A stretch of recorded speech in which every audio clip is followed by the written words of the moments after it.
I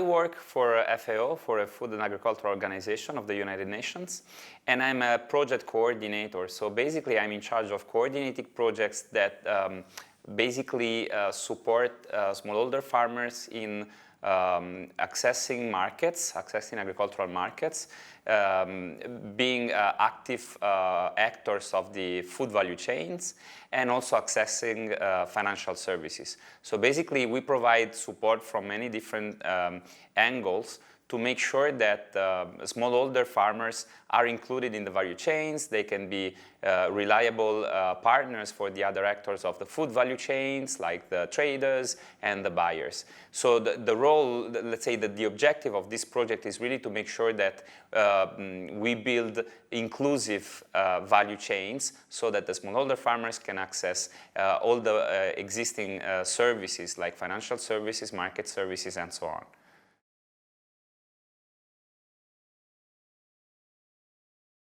The course I'm giving is on agricultural finance, opportunities, emerging models, and product development. So basically, the idea is to discuss with participants what is keeping financial institutions away from agriculture and why they're not investing in agriculture, regardless of the business opportunities that exist in agriculture nowadays, even in developing countries.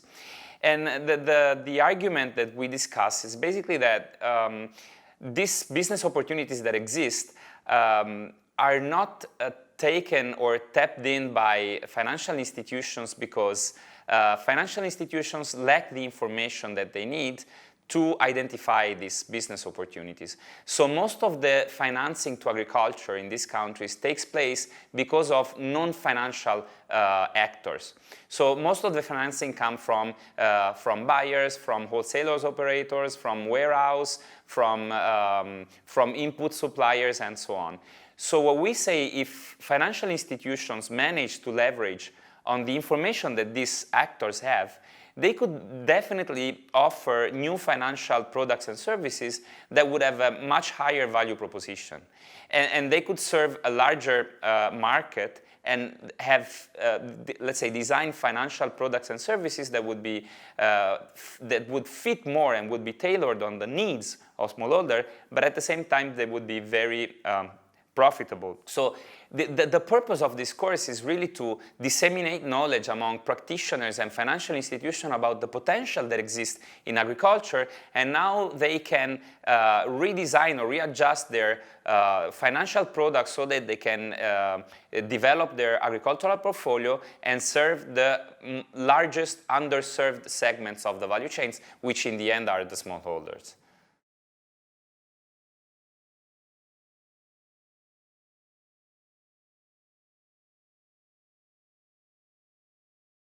A lot of financial institutions, when we meet, they come to us and they say, look, we have tried to develop an agricultural portfolio because of our mandate, because we want to help the poorest, because we want to help small farmers who represents in the end 75% of the poorest population in the world. So they come to us, they say, okay, we have tried to offer them financial products and services, but in the end, either there was no uptake of these products, or they just didn't work. So the repayment were very low and we had to close the portfolio. So this is the typical problem. It's very hard for financial institutions, especially for microfinance institutions, to penetrate the agricultural markets, even if it should be part of its goal and mandate, because they don't have the tools, they don't have the skills, they don't have the information, and the agricultural sector per se is one of the riskiest one.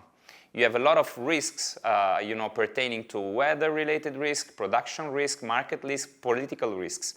Now, if you put the two things together, this is why financial institutions tend to invest in other sectors rather than agriculture, because it's too risky and they don't have the expertise and the tools to address these risks. So we need to support them, I say we as FAO, but I mean the entire industry should support the financial institutions so that they can equip themselves with the right tools and methodologies and personnel as well, like agronomists, lawyers, regulators, so that they can have all the resources to design financial products that really that really fit to the needs of that specific market. Of course, financial institutions cannot do that on their own. It's very rare to see sustainable financial institutions that invest in agriculture without partnering with anyone. There are so many different actors in these sectors, the government, public agencies, extension agencies, donors, FAO, for example, or extension services, and so on. What we basically suggest to financial institutions is, look, while you are developing your financial products and services, make sure that most of the costs of this investment, especially the non-financial costs, is transferred to some other partners. For example, you need to build the capacity of the personnel of the financial institutions. But this capacity building has a cost. Is it a cost that the financial institution can actually afford? Probably not. So the best, the optimum would be finding a partner that can take care of that cost, so that can make sure that at least the risk related to the lack of capacity are reduced. The challenges are there, but the opportunities are there as well. So the role of FAO, and I would say of Boulder as a community of experts, is to really conduct financial institutions and support them in making sure they have all the possible tools, and also that they have all the possible information that they need to partner with the right actors to reduce the non-financial costs, and in the end transfer the risks also to other actors. Well, a success in the work that we do, there are many successful cases. And the most successful ones to me are those that in principle seem to be a failure. So we have seen cases of some agribusinesses in some given countries that had never been financed by financial institutions before. We can take the example of staple crops processors in sub-Saharan African countries. You know, small farmers growing cassava, for example, or potatoes, or you know, the typical staple crops. This is the typical actor or client that the financial institution wouldn't invest on, because the scale of the business is very small, because of all the risk related to agriculture, because of the lack of knowledge, because of the let's say, the value chains which are very uncoordinated, right? But since there is a renewed demand at global level, at regional level, at national level for these crops now, we as FAO are helping these businesses to develop business plans and invest into something that can be very profitable. So the success comes when you show a bank that there is a business there that they didn't actually see, they couldn't identify, but thanks to this broker role that we play as FAO to bring together farmers and financial institutions, in the end the financial institution says, hey, look, but that's a very good business to invest on, I want to invest on it. And they give investment loans, besides the typical working capital, to the small farmers who are running these small processing units of cassava. That's what I call a success.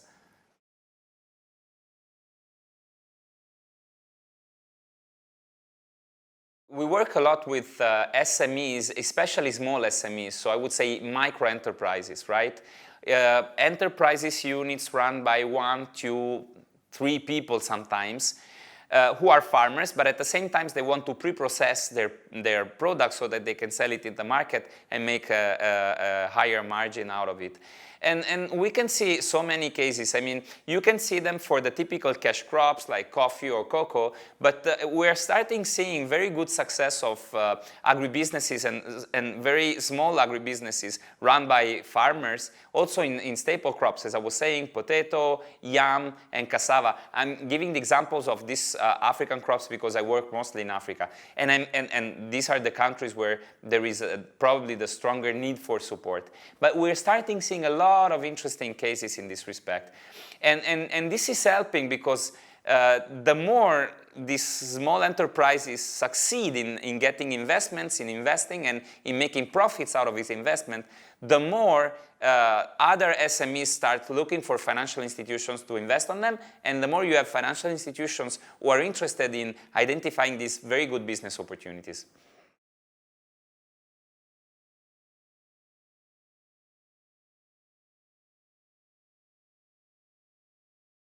Well, it might seem obvious, but always try to think out of the box. Because the typical standardized financial product that's been given to smallholders and to agriculture in general was just the same financial product that had been given to, microfinance clients in the urban areas. But that doesn't work. So applying standards and procedures of a loan that is not thought for agriculture would never work. So think out of the box. Try to think, okay, my client doesn't have a collateral to pledge as a guarantee. What else does he or she have that can be used as a guarantee? What are the alternatives to collateral-based guarantee, first of all? Secondly, the risk that this client face. How can I transfer this risk to someone else? Who should I partner with? So to make sure that this investment into an agribusiness or an SME can be profitable. About product development, okay, what are the actual needs of my clients? Okay, and how can I design something that really fits with the cyclical, with the cycle of production of what he or she is growing? How can I make sure that the repayment is made so that he or she can actually repay at the end of the loan based on his or her needs? Because typically we have always looked at cash flow as an indicator for a good repayment. But cash flow cannot be the only indicator in agriculture. You need to look at the interaction that the potential client has with the other value chain actors, with the buyers he trades with the input suppliers he or she trades with. And so thinking out of the box means broadening the view, trying to understand what is the environment where this potential client is working, and what is the market for his or her products. Okay, looking at very different issues rather than just the cash flow and the collateral. I would suggest let's try to think out of the box and try to design something new and creative, taking advantage of the technologies that exist nowadays.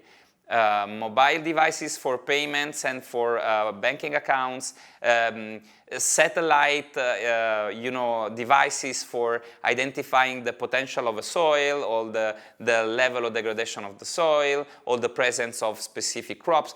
All of these things. We're living in an era, I would say, well, in a period where we have a lot of available information thanks to technologies that helps us reducing costs that 10 or 15 years ago were very high. So think out of the box, take advantage of all the existing technologies, and try to design something that's innovative and that really fits to the actual needs of your clients in the agricultural sector.